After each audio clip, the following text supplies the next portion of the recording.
संत केवल ये तीन ही बातें कहते हैं, संत कोई चौथी बात नहीं कहता। पहला है कीरत कर रहा, इसका अर्थ है पुरुषार्थ करो, श्रम करो, कठोर श्रम करो।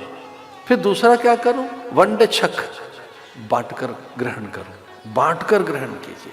पहले बंटना चाहिए। अगर आप बांट नहीं रहे तो ये एक तरह से अपराध भी है। इसे भाव अपराध कहते हैं, इसे देव अपराध कहते हैं, इसे ऋषि अपराध कहते हैं, इसे पितृ अपराध कहते हैं। कुछ एक अपराध हमसे हो रहा होता है कि जो कुछ हमारे पास है उसमें से कुछ बंटना चाहिए, अन्न के रूप में, औषधि के रूप में, वस्त्र के रूप में, आदर के रूप में। यशोदा ने चीजें बांटने आरंभ कर दी।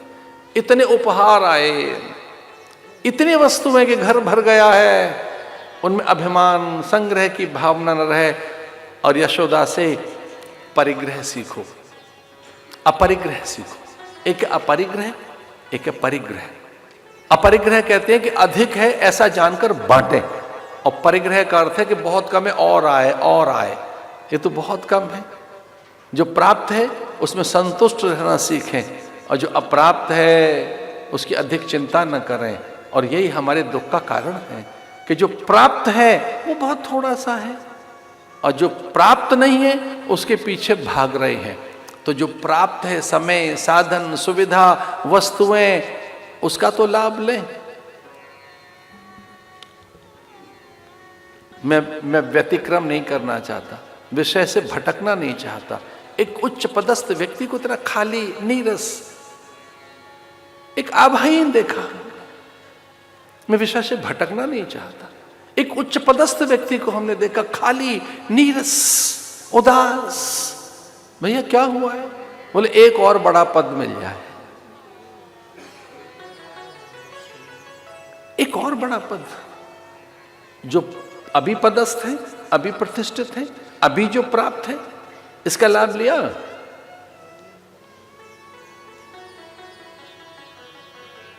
कभी पूछा अपने आप से, आप उसके अधिकारी हैं, योग्य हैं, वैसी पात्रता है, वैसे साधन है, उस प्रकार की तत्परता है?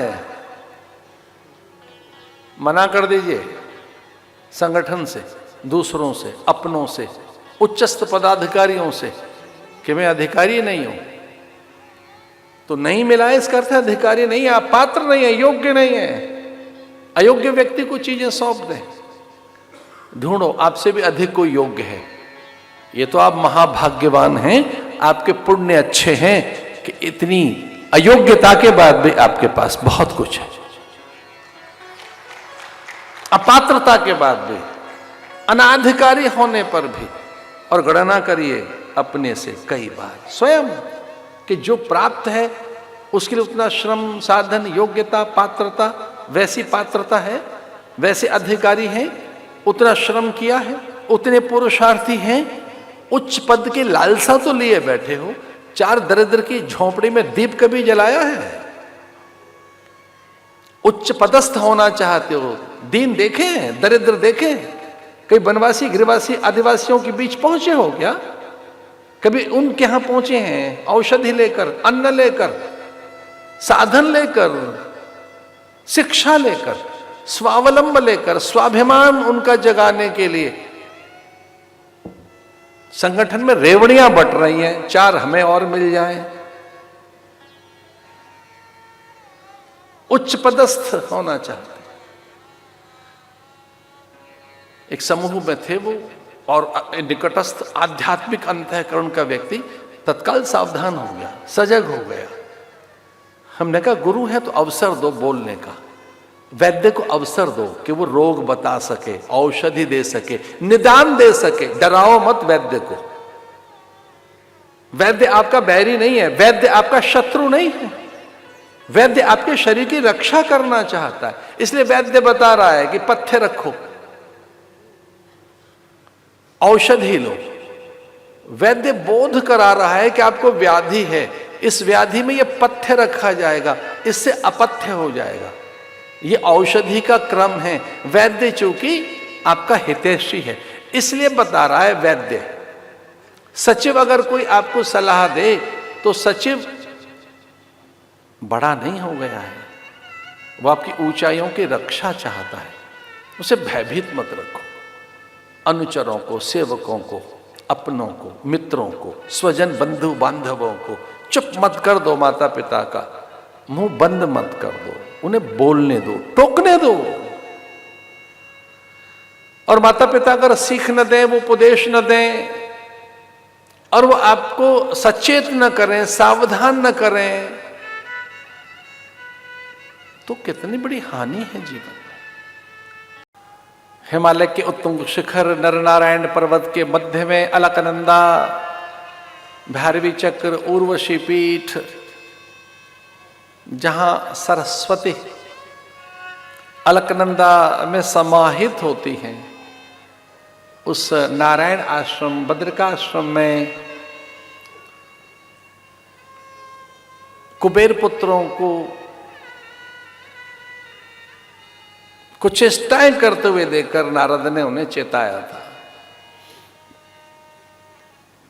मद्यपान कर और अप्सराओं से कुछ चेष्टाएं कर रहे थे। समूह में बैठे तो कैसे बैठे? महापुरुषों के पास, भद्रजनों के पास, छोटे बालकों के पास। ये शिष्टाचार, कोई लोकाचार, सभ्याचार, कुलाचार जन्मना भी रहता है, कई बार तप से रहता है, विद्या से आता है, संग से आता है, संकल्प से आता है। इसलिए सिद्धों की चर्चा करते हुए शास्त्र कहते हैं, एक सिद्ध है जन्मजा,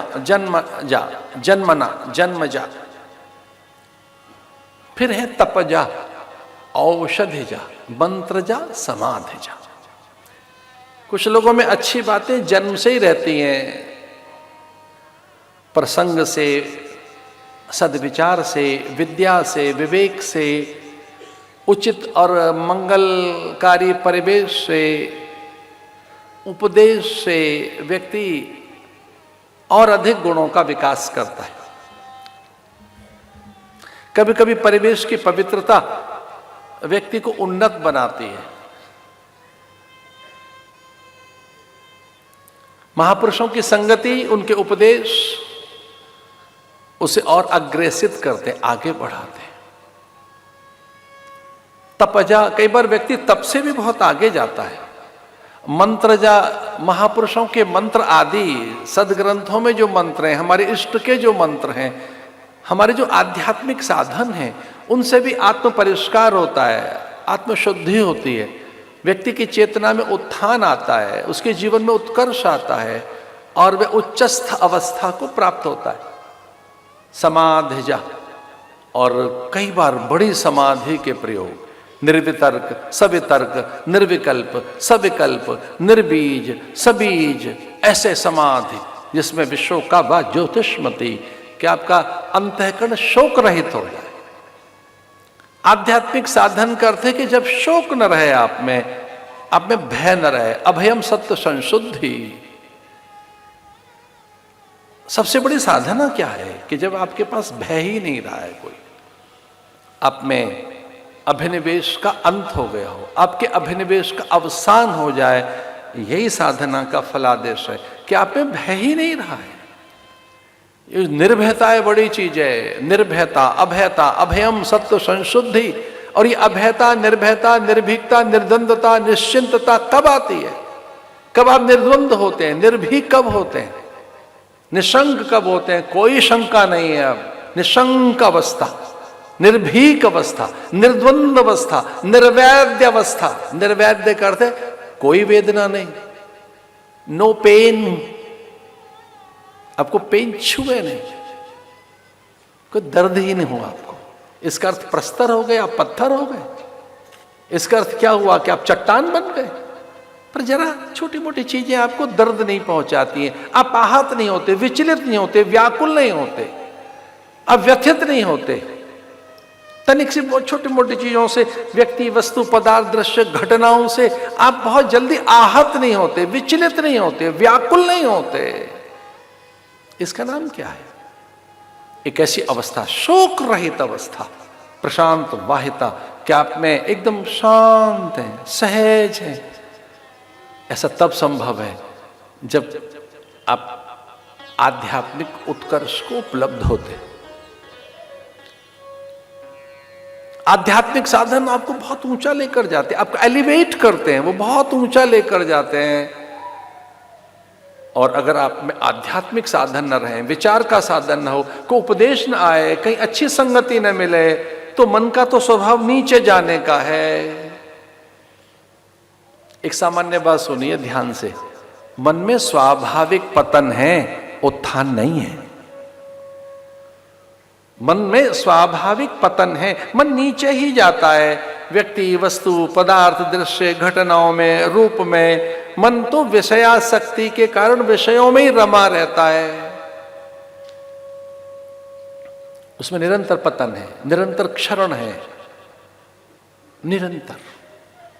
मन में पतन न हो, आपकी चेतना नीचे न जाए, आपकी चेतना का आरोहण हो, उत्थान हो,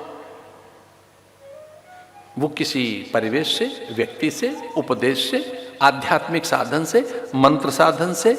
और एक शब्द बताया अभी, औषधि जा, इसका अर्थ है हिमालय आदि में दिव्य जो परिवेश है हिमालय का, औषधि जा, औषधि से भी चित्त शांत होता है।